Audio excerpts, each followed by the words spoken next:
Perfection है, इसमें आप सभी का स्वागत है। फ्रेंड्स, अभी तक हम लोग डिफरेंट सब्जेक्ट्स के बीपीएससी के अंदर क्वेश्चन फॉर्मिंग जोन को देख रहे थे। उसी कड़ी के अंतर्गत आज हम लोग नए सब्जेक्ट यानी कि इकोनॉमिक्स के क्वेश्चन फॉर्मिंग जोन को देखेंगे। फर्स्ट ऑफ ऑल, इकोनॉमिक्स से टोटल नंबर ऑफ क्वेश्चंस की बात करें तो डिफरेंट जो ईयर्स के एग्जाम हुए हैं, 63rd 64th जो एग्जाम्स हुए हैं, इन सभी का अगर एक वेटेड सम लिया जाए तो लगभग मोर एंड लेस 15 क्वेश्चंस के आसपास इकोनॉमिक्स से आते हैं। इसको भी हम लोग दो कैटेगरी में डिवाइड कर सकते हैं। सबसे पहला जो कैटेगरी होगा वो होगा करेंट अफेयर्स, और दूसरा जो कैटेगरी होगा वो होगा इसका ट्रेडिशनल पार्ट, जो कि डिफरेंट टॉपिक्स के अंदर से आता है। तो आज हम लोग बात करेंगे ट्रेडिशनल पार्ट के अंदर जो डिफरेंट टॉपिक्स हैं इसकी। तो फर्स्ट ऑफ ऑल देखते हैं कि कौन कौन से पोर्शंस हैं आपको सिलेबस के अंदर, एंड फिर उसके ऊपर बात करेंगे कि इसके अंदर क्वेश्चन फॉर्मिंग जोन कौन कौन से हैं। ठीक है, तो स्टार्ट करते हैं इकोनॉमिक्स के साथ।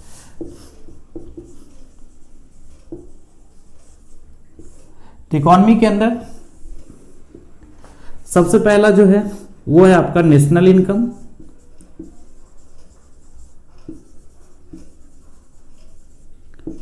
दूसरा जो टॉपिक आता है वो है आपका बैंकिंग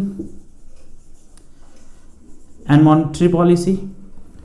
थर्ड जो टॉपिक है वो है आपका फिस्कल पॉलिसी।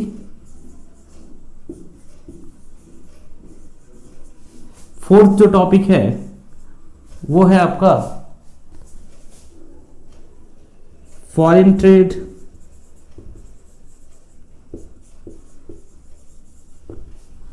है ना।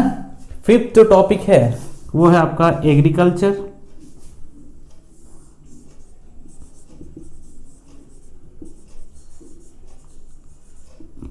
एंड सिक्स्थ जो टॉपिक है वो है आपका पॉवर्टी एंड अनएम्प्लॉयमेंट।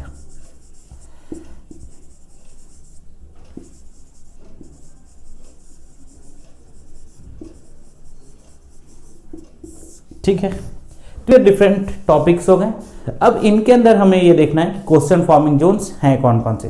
तो स्टार्ट करते हैं सबसे पहले किससे, तो स्टार्ट करते हैं नेशनल इनकम से। तो नेशनल इनकम के अंदर क्या क्या है, तो नेशनल इनकम के अंदर सबसे पहला जो है वो जीडीपी है, जीएनपी है, एनडीपी है एंड एनएनपी है। ठीक है, ये चार टॉपिक्स एंड इनके डेफिनेशन, इसको आपको एक देख लेना चाहिए। इसके अलावा जो टॉपिक जहां से क्वेश्चन पूछने की संभावना होती है वो है बेस ईयर। नेशनल इनकम के अंदर बेस ईयर आपने देखा होगा, ये बेस ईयर से रिलेटेड क्वेश्चन जो है वो काफी ज्यादा पूछे जाते हैं। इसी के अंदर अगर हम लोग नेशनल इनकम के अंदर इन्फ्लेशन भी ले लें तो इन्फ्लेशन के मेजर करने के, इन्फ्लेशन यानी कि मुद्रास्फीति, तो इसके इसको कैसे मेजर किया जाता है, लाइक कि सीपीआई क्या होता है, ठीक है, डब्ल्यूपीआई क्या होता है, ये सारे से रिलेटेड क्वेश्चन जो है, पीपीआई क्या होता है, इससे रिलेटेड क्वेश्चन पूछने की संभावना रहती है। इसके अलावा यहाँ पर एक और चीज है कि इनके बेस ईयर क्या होते हैं, ये भी पूछ सकते हैं, इन तीनों के बेस ईयर, या फिर आपको इनके बेस ईयर्स जो है वो पूछ सकते हैं। इसके अलावा आपको ये भी पूछ सकता है कि इन्फ्लेशन का इम्पैक्ट क्या होगा। ठीक है, डिफरेंट जो लोग हैं, पर्सन्स हैं, उन पे इम्पैक्ट क्या होगा। लाइक एक एग्जांपल के तौर पे कि अगर हमने लोन किसी से लिया है और इन्फ्लेशन का टाइम है तो लोन लेने वाले पे क्या इंपैक्ट होगा और जिसने लोन प्रोवाइड किया था उस पे क्या इंपैक्ट होगा। तो इससे रिलेटेड एक इन्फ्लेशन से रिलेटेड एक क्वेश्चन काफी ज्यादा पूछे जाते हैं। एंड नेशनल इनकम के अंदर डेफिनेशन बहुत ज्यादा, एंड डेफिनेशन के बाद इनका बेस ईयर से रिलेटेड क्वेश्चन पूछ लेते हैं कि है क्या, बेसिकली ये पूछते हैं। और एक और जो चीज नेशनल इनकम के अंदर जो पूछे जाते हैं वो ये होता है कि किसको किसको इसके अंदर इंक्लूड किया गया है, किसको एक्सक्लूड किया गया है। तो बेसिकली अगर हम लोग देखें तो वो डेफिनेशन के पार्ट के अंदर ही आता है। तो ये हो गया आपका नेशनल इनकम से रिलेटेड टॉपिक्स जहां पे से क्वेश्चन पूछे जाते हैं। आपने देखा भी होगा कि बेस ईयर से रिलेटेड भी क्वेश्चन पूछा था।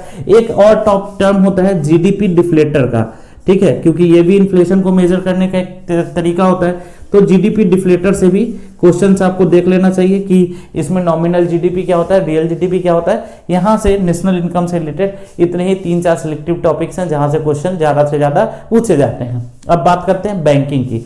तो बैंकिंग के अंदर क्या क्या है, तो बैंकिंग के अंदर अगर हम लोग देखें तो सबसे पहला तो आरबीआई का फंक्शंस। ठीक है, आरबीआई का फंक्शन क्या है, कैसे काम करता है, एंड आरबीआई के फंक्शंस में सबसे जो इंपॉर्टेंट चीज है वो है मॉनेटरी पॉलिसी। तो बेसिकली मॉनेटरी पॉलिसी क्या होता है, ठीक है, एंड मॉनेटरी पॉलिसी के टूल्स क्या क्या हैं, तो हमने देखा कि मॉनेटरी पॉलिसी के दो टूल्स होते हैं, एक क्वांटिटेटिव टूल्स होते हैं, एक क्वालिटेटिव टूल्स होते हैं। तो क्वांटिटेटिव टूल्स के अंदर कौन कौन से टर्म्स आते हैं, क्वालिटेटिव टूल्स के अंदर कौन कौन से टर्म्स आती हैं, मेथड्स आते हैं। क्वांटिटेटिव टूल्स का कैसे क्या इंपैक्ट होता है, जैसे कि पूछ सकता है कि सीआरआर को बढ़ा दिया जाए तो क्या होगा, सीआरआर को घटा दिया जाए तो क्या होगा, एसएलआर को बढ़ा दिया जाए तो क्या होगा। ठीक है, तो क्वांटिटेटिव यहाँ पर आरबीआई का मॉनेटरी पॉलिसी यानी कि इसको हिंदी में कहते हैं मौद्रिक नीति। ठीक है, आरबीआई की मॉनेटरी पॉलिसी यानी कि मौद्रिक नीति। एंड मौद्रिक नीति के अंदर इनका इंपैक्ट, सबसे बड़ा चीज क्या है मॉनेटरी पॉलिसी के अंदर, इनका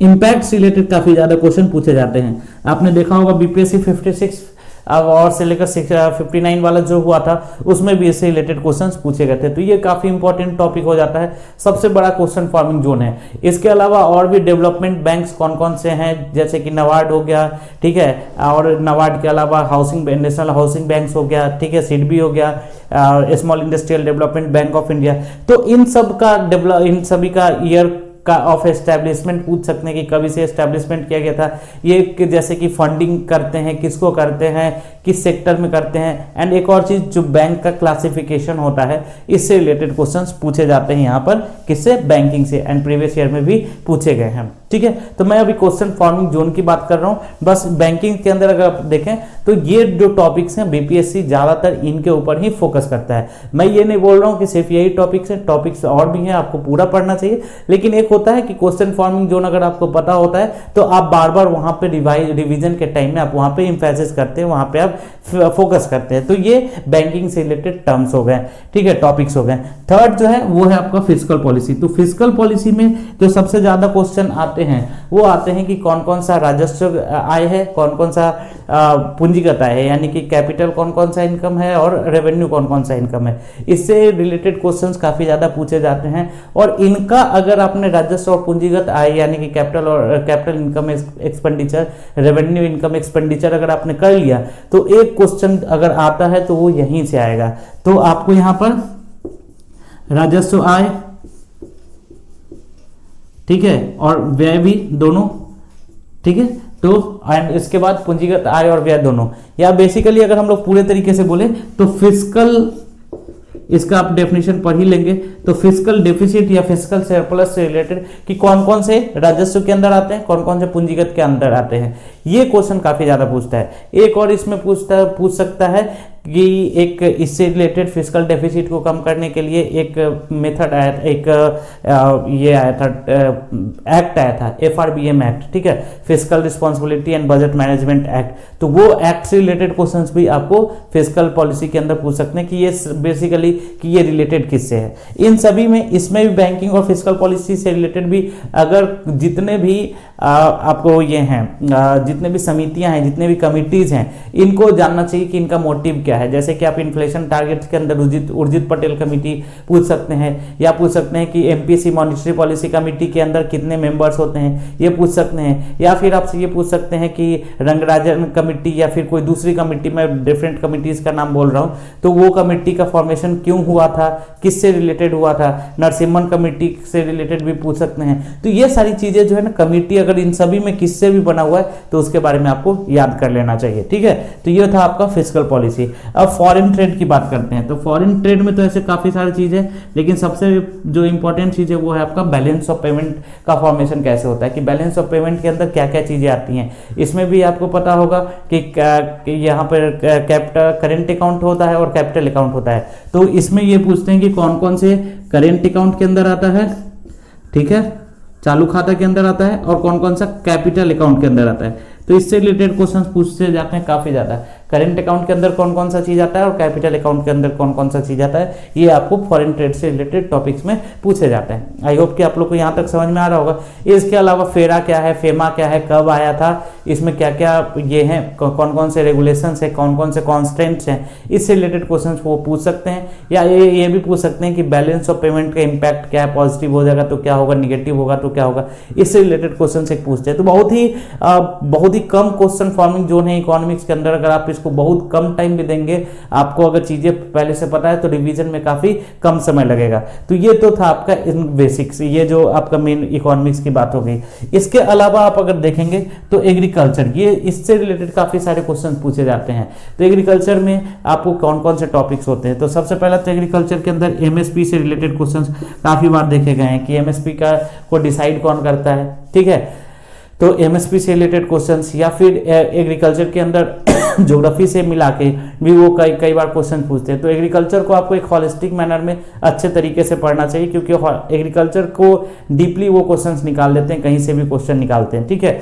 तो ये एग्रीकल्चर आपको बहुत अच्छे से पढ़ना चाहिए और हॉलिस्टिक वे में पढ़ना चाहिए। एग्रीकल्चर के साथ एग्रीकल्चर के अंदर ही आपको क्या मिला लेना चाहिए, प्लानिंग मिलाना चाहिए कि कौन कौन से प्लानिंग के अंदर एग्रीकल्चर की बात की गई है, ठीक है। और तो प्लानिंग को एग्रीकल्चर को मिलाकर अगर आप एक साथ करेंगे तो काफ़ी कम टाइम में आप एग्रीकल्चर को पढ़ पाएंगे। तो ये एग्रीकल्चर से रिलेटेड जो भी इश्यूज हैं, नए टॉपिक्स हैं, जो आप मान लीजिए कि इसमें करंट से रिलेटेड भी कई सारे टॉपिक्स पूछे जाते हैं।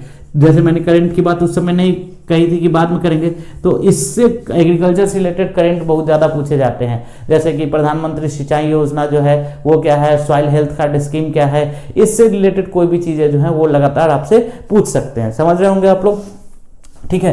तो एग्रीकल्चर को करंट के साथ आप ऐड करिए, और करंट के लिए मैंने आपको बताया हुआ है कि हम लोग इकोनॉमिक्स के लिए पूरा एक करंट अफेयर्स हम लोग का बीपीएससी के लिए एक रहता है, तो वहाँ पर एक इकोनॉमिक सेक्शन होता है, तो वहाँ से आप एग्रीकल्चर से रिलेटेड जितने भी प्रोग्राम्स है उसको एक बार निकाल लीजिए, वो यहाँ से डायरेक्टली पूछ सकते हैं। एंड इसको प्लानिंग के साथ मिलाकर पढ़िए कि प्लानिंग का मतलब है कि फर्स्ट 5 ईयर प्लान किस चीज़ से संबंधित था, सेकेंड 5 ईयर प्लान किस चीज़ से संबंधित था, इससे रिलेटेड क्वेश्चन जो है वो काफ़ी ज़्यादा पूछे जाते हैं। इसके अलावा अगर आप देखें तो पोवर्टी एंड अनएम्प्लॉयमेंट, तो देखिए पोवर्टी एंड अनएम्प्लॉयमेंट में क्या क्या होता है। तो अनएम्प्लॉयमेंट के टाइप्स, कौन कौन से अनएम्प्लॉयमेंट के टाइप है, जैसे कि डिस्गाइज अनएम्प्लॉयमेंट क्या होता है, ठीक है। इसके जो डिफरेंट टाइप्स हैं, ठीक है, सीजनल अनएम्प्लॉयमेंट क्या होता है, ये सारा जो चीज़ है, यानी कि आपको मौसमी बेरोजगारी वगैरह क्या होती है, तो इसके अनएम्प्लॉयमेंट के टाइप्स, इसके टाइप्स काफ़ी इंपॉर्टेंट है, तो इसके टाइप से रिलेटेड क्वेश्चन पूछते हैं। एंड उसके बाद पोवर्टी के अंदर जो क्वेश्चन पूछते हैं वो ये कि कमिटी कौन कौन सी है, सुरेश तेंदुलकर कमेटी कौन कौन सी है, या किसी से संबंधित है उसने क्या बताया था, या फिर इसके रंगराजन कमेटी क्या है उसने क्या बताया था। तो पोवर्टी के अंदर आप कमेटी से रिलेटेड, पोवर्टी के अंदर कमेटी से रिलेटेड, समिति से संबंधित प्रश्न काफी ज्यादा पूछे जाते हैं। इन सब के अलावा अगर आप देखें तो एक होता है कि डिफरेंट सोशल स्कीम्स चलते हैं, लाइक कि मनरेगा, आपने लास्ट ईयर भी देखा होगा, तो मनरेगा वगैरह जो भी स्कीम्स चलते हैं, तो इकोनॉमिक प्रोस्पेक्टिव में जितने भी स्कीम्स हैं, स्कीम्स को एक बार जो बहुत हाईलाइटेड स्कीम्स हैं, काफ़ी इंपॉर्टेंट स्कीम्स हैं, उनको आपको एक बार देख लेना चाहिए, तो वहाँ से रिलेटेड क्वेश्चंस जो हैं पूछ सकते हैं। तो हम लोग एक स्कीम्स से रिलेटेड भी टॉपिक्स आपको दिया हुआ है, हमने बिहार इकोनॉमिक सर्वे का नोट्स दिया हुआ है, तो उसमें भी आप देख सकते हैं जाकर कि कौन कौन से स्कीम्स हैं, क्या क्या हैं, उससे संबंधित प्रश्न भी पूछे जाते हैं। इसके अलावा एक और चीज है, वो होता है आपका इकोनॉमिक सर्वे ऑफ